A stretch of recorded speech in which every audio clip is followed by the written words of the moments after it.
عثمانیہ ادارہ ہر آنکھ کا تارا۔ السلام علیکم ورحمۃ اللہ۔ الحمد للہ وکفى والصلاة والسلام على سید الرسل وخاتم الأنبياء، أما بعد فقد قال الله تبارك وتعالى في كلامه المجيد والفرقان الحميد: أعوذ بالله من الشيطان الرجيم، بسم الله الرحمن الرحيم، وذر الذين اتخذوا دينهم لعبا ولهوا وغرتهم الحياة الدنيا الآية۔ صدق الله مولانا العظيم وبلغنا رسوله النبي الكريم، ونحن على ذلك لمن الشاهدين والشاكرين، والحمد لله رب العالمين۔ محترم و معزز سامعین، بزرگوں، دوستوں اور عزیزوں،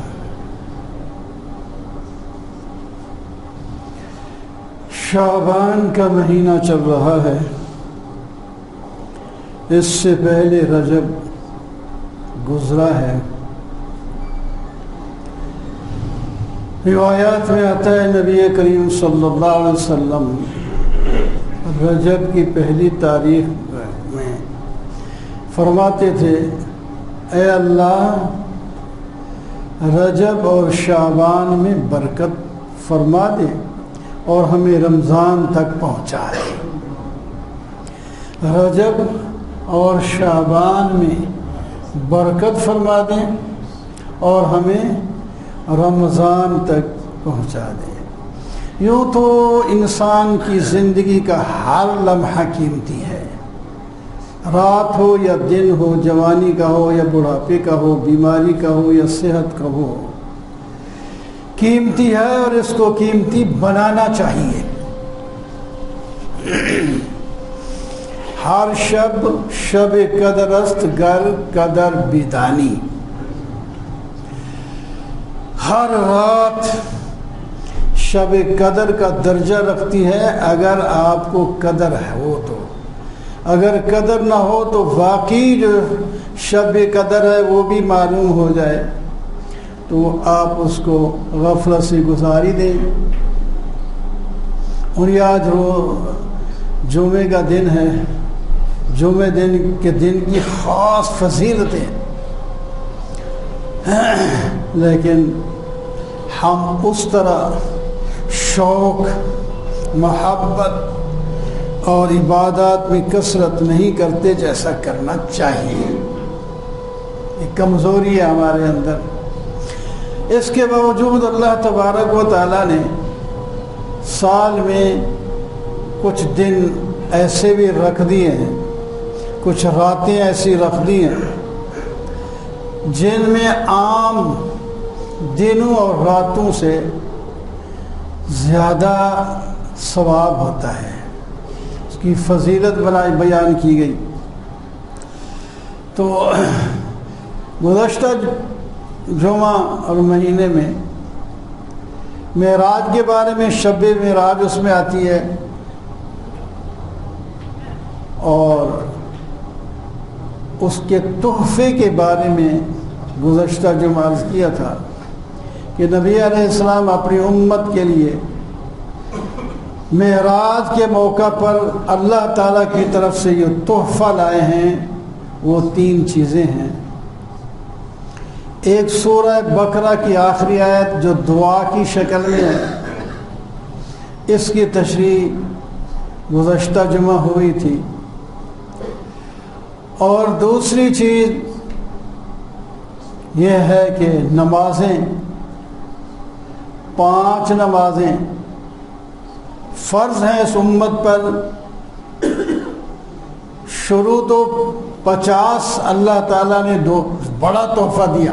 بڑی امت ہے، تحفہ بھی بڑا ہونا چاہیے. جس بڑے آدمی کے پاس آدمی تحفہ لے جاتا ہے تو وہ بڑا ہی تحفہ ہے. وہ چھوٹا تحفہ لے جانے سے اس کی بجائے وہ اس خوش ہونے کے وہ خوش نہیں ہوگا. تو یہ امت چونکہ ساری امتوں سے بڑی تھی تو اس کو امت کو تحفہ بھی بڑا ملنا چاہیے تھا. تو اللہ تعالیٰ نے 50 نمازیں تحفہ کے طور پر دیں کہ یہ 50 نمازیں پڑھیں اور 50 معراجیں روز کریں. نماز الصلاۃ معراج المومنین حدیث پاک میں آتا ہے. نماز مومن کا معراج ہے. نبی علیہ الصلاۃ والسلام کی ذات مقدس کو 7 آسمانوں سے اوپر لے جا کر سدرۃ المنتہا سے بھی اوپر لے جا کر معراج کرائی، جنت دوزخ کی سیر بھی کرائی، سارا کچھ ہوا. تو امت کے لیے یہ ہے کہ جب امت کا کوئی فرد اللہ کے حضور سجدے میں جاتا ہے تو یہ ایسے سمجھو کہ میں سدرۃ المنتہا کے اوپر پہنچ گیا. اللہ کے ساتھ اس کو قرب حاصل ہو جاتا ہے. معراج ہے یہ. بڑے خوش ہوئے نبی علیہ السلام، لیکن درمیان میں موسیٰ علیہ السلام سے جب ملاقات ہوئی تو ان نے پوچھا تو بتایا تو 50 نمازیں. تو حضرت موسیٰ علیہ السلام نے کہا 50 نمازیں واقعی تحفہ تو ہے، لیکن میرا چونکہ تجربہ ہے، میں آپ سے پہلے آیا ہوں، ان لوگ پڑھیں گے نہیں، تو آپ ذرا کم کرا دیں، کم ہو جائے تاکہ وہ پڑھے تو صحیح. بہرحال یہ 50 میں سے 5 کم ہوتے ہوتے 5 رہ گئی. پھر بھی موسیٰ علیہ السلام نے فرمایا مشکل ہے، اب 5 بھی نہیں پڑھے. اور میں اب مجھے شرم آتی ہے کہ اب میں واپس پھر درخواست کروں تو اس کا مطلب یہ ہوا کہ نماز اللہ کا دیا ہوا تحفہ میں قبول نہیں، کیونکہ 5 جو بار بار معاف ہو رہیں گے تو آخری 5 بھی معاف ہو جائے تو باقی بچے گا کیا؟ پھر تو کسی کے ہدیے کو ٹھکرانا، تحفہ کو ٹھکرانا، یہ اس ہدیہ دینے والے کی بھی عزتی ہے. تو اللہ تعالیٰ کی کون بے عزتی کر سکتا ہے؟ اور وہ ایماندار بھی نہیں ہو سکتا. تو فرمایا آپ نہیں. اللہ تعالیٰ نے فرمایا میرے محبوب ہماری باتیں بدلہ نہیں کرتی. ہم نے 50 فرض کی ہیں تو ہمارے ہاں پھر بھی 50 ہی ہیں، لیکن آپ کی امت کے لیے رعایت ہے، وہ 5 نمازیں اگر پڑھ لیں تو ہم 50 کا ثواب لکھ دیں گے. 50 کا ثواب، وہ وغیرہ باقی جو ویسے ثواب ہیں، ایک کا 10 گنا، فلانا 700 گنا، وہ الگ ہے. یہ 5 پڑھو جو شروع میں 50 فرض ہوئی تھی تحفے کے طور پر ملی ہیں، ادھر لوح محفوظ میں وہ لکھا جائے گا، اعمال نامے میں وہ لکھا جائے گا. کہ اللہ کی کتنی بڑی مہربانی ہے. تو نماز کے بارے میں مستقل موضوع ہے، وہ پھر صحیح. آگے رمضان بھی آ رہا ہے تو اسی کے بارے میں انشاءاللہ نماز روزے کی باتیں ہوتی ہیں. تو تیسرا جو تھا تحفہ کہ مشرک شرک کے ساتھ مر جائے تو اس کی بخشش نہیں ہوگی، اس سے باقی جو گناہ اگر توبہ کی بغیر بھی مر گیا تو ہم معاف کر دیں. معاف کر دیں کا مطلب یہ ہے کہ کئی صورتیں ہوتی ہیں، اس کو توبہ کی توفیق ہو جائے گی دنیا میں، یا کچھ سزا اس کو مل جائے گی دنیا میں ہو، یا کوئی سفارش ہو جائے گی، یا اس کے باوجود بھی کچھ بھی نہ ہوا، جہنم میں جانا بھی پڑا تو ایک دن نکل آئے گا، گناہوں کی وجہ سے چلا بھی گیا تھا. لیکن جو مشرک ہو کے مرا ہے اس کے لیے کوئی صورت نہیں ہے جہنم سے نکلنے کی. یہ مطلب ہے کہ بخشش نہیں ہوگی. دنیا میں توبہ کر لے تو اس کی بھی توبہ قبول، بلکہ اللہ تعالیٰ اور زیادہ خوش ہوتے ہیں. جتنا بڑا گناہ ہوگا اس سے توبہ کریں تو اتنا بڑا جو ہے ثواب ہوگا, اتنی بڑی خوشی ہوتی ہے. اللہ تعالیٰ تو خوش ہوتے ہیں توبہ پر بندے کے. تو مشرک کی بخشش نہیں ہوگی, اور باقی گناہوں کی بخشش کے مختلف طریقے ہو سکتے ہیں بخش ہے. اور مشرک کی بخشش نہیں ہو, یعنی دنیا میں توبہ کر لے تو ہو جائے گی, آخرت میں اگر لے گیا تو پھر نہیں ہوگی. یہ تین چیزیں تو ادھر. چونکہ میں نے آیت بھی ایک پڑھی تھی, اس کے بارے میں تھوڑا سا عرض کروں گا. یہ شعبان چل رہا ہے. شعبان کی 11 تاریخ ہے, 11 شعبان ہے. اس میں ایک رات آتی ہے, اس کو شب برات کہتے ہیں. اس کے بارے میں مختلف اقوال ہیں, کتابوں میں مختلف چیزیں آئی ہیں. کوئی قطعی دلائل کے ساتھ کوئی خاص عبادت نہیں, ضعیف روایتوں کے ساتھ کچھ اعمال جو ہیں وہ ثابت ہیں. وہ جو اعمال ثابت ہیں وہ اچھے اعمال ہیں. اگر وہ روایت نہ بھی ہو تو وہ ایسے کام کرنے کے ہیں, وہ ہر وقت کرنے کے ہیں, وہ کرنے کے کام ہیں. اور باقی ہم جو رویہ رکھتے ہیں اس رات کا, وہ جو ہے نہ ثابت بھی نہیں ہے, اور وہ قابل جرم, قابل سزا ہے جو ہم کرتے ہیں, اور ہماری خوشیاں ہوتی ہیں. جو کرنے کے کام, ابن ماجہ میں ایک روایت آتی ہے حضرت علی رضی اللہ تعالیٰ عنہ سے. ابن ماجہ میں آپ نہیں جانتے بھائی کیا چیز ہے, اس کے اندر ضعیف روایتیں بھی, موضوع روایتیں بھی ہوتی ہیں, کوئی ایسی بات نہیں. تو بہرحال فضائل میں جو ہے ضعیف روایتیں بھی چل جاتی ہیں فضائل میں. تو حضرت علی کی روایت ہے, آپ صلی اللہ علیہ وسلم نے فرمایا اذا کان لیلۃ النصف من شعبان فقوموا لیلہا وصوموا یومہا. یہ 2 کام, قوموا لیلہا وصوموا یومہا. جب رمضان یا شعبان کی 15 تاریخ ہو, یعنی 14 تاریخ کے بعد جو رات آتی ہے وہ 15واں کی رات ہوتی ہے, یعنی 15واں دن آگے ہوگا, رات پہلے آتی ہے. یہ اسلام میں, عرب میں جو ہے دن, یہ رات جو ہے پہلے رات ہوتی ہے, دن بعد والا وہ شمار ہوتا ہے. یہ جو اب جمعہ کا دن ہے, یہ جمعہ کی رات پہلے گزر چکی ہے, یہ جمعہ کی رات آگے نہیں آئے گی. آگے جو رات آ رہی ہے وہ ہفتہ کی رات آ رہی ہے. تو اس طرح نصف شعبان کی رات جو ہے وہ دن کو پیر گزرے گا, پیر, اور رات ہوگی منگل کی, وہ 15ویں رات ہوگی. 15ویں رات کے دن 15 آگے آئے گا. تو اس واسطے لوگ جو اپنے رسم و رواج کرتے ہیں وہ بھی اسی رات کرتے ہیں. وہ اس کے بعد رمضان 15 کے بعد نہیں کرتے, اسی میں کرتے ہیں. 14 والے دن بڑے بڑی دیگیں شیگیں چل رہی ہوں گی, حلوے پکڑیں گے. 14 والے دن ہی حلوے پکڑیں گے, میٹھے پکڑیں گے, بنا یہ دینا, عید بنائی جاتی. تو نہ جس کا ثبوت, نہ ویسے میٹھی چیز ہے, حلوہ ہے, نبی علیہ السلام پسند بھی کرتے تھے. وہ تو کسی اس رات کے ساتھ کوئی خاص نہیں. جب ایک چیز کہیں خاص نہ ہو تو اس کو خاص کیا جائے تو پھر وہ بدعت میں آ جاتی ہے, وہ رسم میں آ جاتی ہے, پھر اس کے ثواب کے بجائے پکڑ ہوتی ہے اس پر. تو آپ نے فرمایا قوموا لیلہا وصوموا یومہا, رات کو قیام کرنا ہے. وہ لفظ قیام آیا ہے. اور قیام کرنے کا کیا مطلب ہوتا ہے؟ کھڑے رہو. قیام کا لفظی معنی تو کھڑا ہونا ہوتا ہے.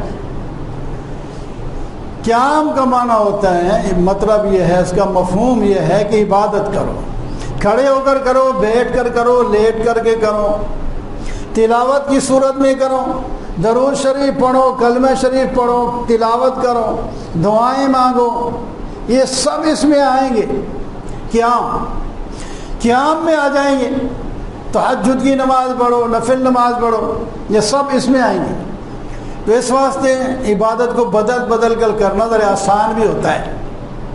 تلاوت کرتا جائے تھک جائے گا، نماز پڑھتا رہے سو تو تھک جائے گا، تو تھوڑا بیٹھ کے تلاوت کر لے، کچھ ذکر کر لے، کوئی دعا کر لے، کچھ سانس نکال لے، کچھ آرام کر لے، کوئی بات نہیں، فرض تو ہے کوئی نہیں، ثواب ہی لینا ہے، جتنی ہمتیں کرے آدمی۔ تو یہ اس میں آتا ہے من قام رمضان ایمانا واحتسابا غفر له ما تقدم، یہ تو صحیح حدیث ہے نا۔ رمضان میں جو آدمی قیام کرے نیک نیتی سے اللہ کو راضی کرنے کے لیے، تو اللہ تعالیٰ اس کے گناہ معاف کر دے گے، یہ صحیح حدیث ہے، رمضان میں آئیں۔ تو اسی طرح یہاں بھی قوموا لیلہا، رات کو قیام کرو، لیکن کوئی فرض اور ضروری سمجھے گا تو پھر بدعت میں داخل ہو۔ ایک چیز ضروری نہیں ہے، اس کو ضروری سمجھنے سے وہ چیز جو ہے بدعت میں آ جاتی ہے، رسم میں آ جاتی ہے۔ ضروری نہ سمجھے اور زیادہ ثواب حاصل کرنے کے لیے آدمی عبادت کرے۔ ویسے بھی یہ ایام بیس بھی ہوتے ہیں نا، ایام بیس میں آپ صلی اللہ علیہ وسلم روزے رکھتے تھے۔ ایام بیس 13، 14، 15 یا 14، 15، 16 3 دن جو درمیانے ہوتے ہیں نا، ایام بیس کہتے ہیں۔ ان دنوں میں جو ہے رات، ساری رات چاند جو ہے وہ چمکتا رہتا ہے، وہ ساری رات تو سفید ہوتی ہے، اس سے تو ایام بیس کہتے ہیں۔ تو آپ صلی اللہ علیہ وسلم ایام بیس کے روزے رکھتے تھے، یہ تو صحیح حدیثوں کے ساتھ ثابت ہے۔ اس نیت سے روزے رکھے سویرے اور رات کو قیام بھی کریں کہ نبی علیہ الصلوۃ والسلام ایسا کرتے تھے۔ تو بہر رات کو روزہ رکھنا ہے، اپنا رات کو قیام کرنا ہے، یعنی عبادت کرنی ہے، اور دن کو روزہ رکھنا ہے۔ یہ ایک مسنون کیا ایک یعنی نفل عمل ہے، اور ثواب ہوگا امید رکھ کے۔ آدمی ثواب کی امید رکھے تو اللہ تعالیٰ بہت ثواب دیتے ہیں۔ یہ 2 کام ہیں کرنے کے۔ اور رسم و رواج میں جو 2 کام آئے ہوئے ہیں اس کی بات نہیں، چونکہ ٹائم پورا ہوتا ہے، تو 2 رسم رواج میں 2 کام ہیں لوگوں کے۔ وہ ہے ایک تو حلوہ پکانا، اب کو چھوڑتے آگے پیچھے ہوتے جا رہے ہیں کہ یہ بات کر کے نا، کوئی مرغی پکا لیتا ہے، کوئی چاول پکا لیتا ہے، کوئی حلوہ پکا لیتا ہے۔ لیکن بعض دفعہ ایسا ہوتا ہے، یا تو ایسا لوگ کہتے ہیں کچھ ہو نہ ہو قرض لے کر بھی حلوہ پکانا ہے۔ تو یہ کوئی مسنون نہیں، کوئی ثابت نہیں، کوئی ضروری نہیں، کوئی چیز نہیں ہے۔ جو آپ اچھا کھانا پکائیں یا آپ کے روٹین کے مطابق کھانا پکائیں، کھانے کے ساتھ اس رات کا کوئی تعلق نہیں ہے۔ یہ بھی نہ ہو کہ خوب حلوہ بنا کے کھا کے جب پیٹ پورا بھر جائے تو پھر تو نیند تو آئے گی، پھر سو جائے اپنا آرام کرے گا، عبادت سے بھی محروم رہے گا۔ کچھ پیٹ خالی ہو تو آدمی کو جو ہے عبادت کرنے کا موقع ملتا ہے۔ اور جب یہ بھی ہے کہ تھک جائے جب آرام بھی کرے، یہ بھی نہیں کہ ساری رات جاگنا ہی ضرور ہے۔ آدمی نیت اس سے ہے کہ میں تھک گیا ہوں، اب میری زبان جو ہے میرا ساتھ نہیں دے رہی اور پتہ ہی نہیں چل رہا میں کیا کر رہا ہوں، تو میں ذرا لیٹ جاتا ہوں، یا تو اس کے بعد تھوڑی دیر کے بعد پھر میں اٹھ کے ذکر کروں۔ ذکر اٹھ گیا تو پھر بھی ٹھیک ہے، نہ اٹھا تو اس کو سوتے ہوئے بھی ثواب ملتا رہے گا۔ اور دوسری چیز جو ہے جو عام یہ ہے پٹاخے، آتش بازی، چراغاں۔ یہ لوگ جو ہیں اس رات جو ہے اپنی بلڈنگوں کو چراغاں کریں گے اور پٹاخے جو ہیں وہ چلائیں گے، آتش بازی ہوگی۔ اس کا کہیں یہ ایک اسراف ہے اور ایک دین کے ساتھ مذاق ہے۔ اللہ کی رحمت ہے، اور یہ تو اس نسبت سے میں نے یہ آیت پڑھی تھی، وَذَرِ الَّذِينَ اتَّخَذُوا دِينَهُمْ لَعِبًا وَلَهْوًا، اے میرے محبوب ان لوگوں سے الگ تھلگ ہو جائیں، چھوڑ دیں ان کو۔